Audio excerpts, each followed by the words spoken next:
In between inventing the Rachel and ushering Apple into original series, Jennifer Aniston has maintained A-list status with a ton of memorable roles. This is the one where we look back at her history in casting. I'm not here for a photograph. I'm here for a job.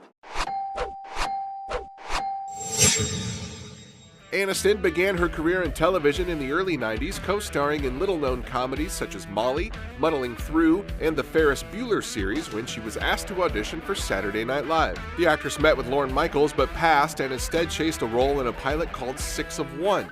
Courtney Cox was offered the role but asked to play a different part. Téa Leoni was also offered the part but passed to star in a series called The Naked Truth. So producers offered the role to Aniston and eventually changed the name of the show to Friends. And hey, just so you know, it's not that common, it doesn't happen to every guy, and it is a big deal! Around the same time, up-and-coming writer-director Quentin Tarantino, quote, strongly considered Aniston along with Julia Louis-Dreyfus to play Mia Wallace in Pulp Fiction, but instead went with Uma Thurman. Aniston was also considered for 1996's Broken Arrow, but lost out to the little-known Samantha Mathis. And the following year, she was among a boatload of actresses considered for Titanic, but Kate Winslet won the part. I'm flying! Aniston, Sarah Jessica Parker, and Parker Posey were among those who auditioned for Godzilla a few years later, but the part went to Maria Pitillo from Natural Born Killers. Aniston was also offered The Very Thought of You that year, but turned it down, and the role went to Monica Potter. She also passed on 2001's Heartbreakers, clearing the way for Jennifer Love Hewitt.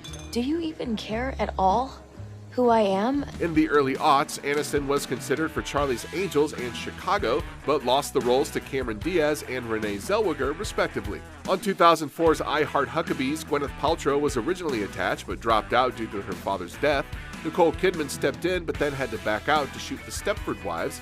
At that point, Aniston was considered, but writer-director David O. Russell went with Naomi Watts. This script only has my lines, and I don't see another character here. Aniston was also considered for Bewitched alongside Christina Applegate, although it was Nicole Kidman who landed the role. Similarly, Aniston was considered for Enchanted, which eventually went to Amy Adams. I'm going to the ball, and I'm not sure what to do or what I should wear, and I don't even know where to find a fairy godmother at this late hour. Aniston has kept herself busy, though, in hit movies like Horrible Bosses, We're the Millers, and Netflix's Dumplin'.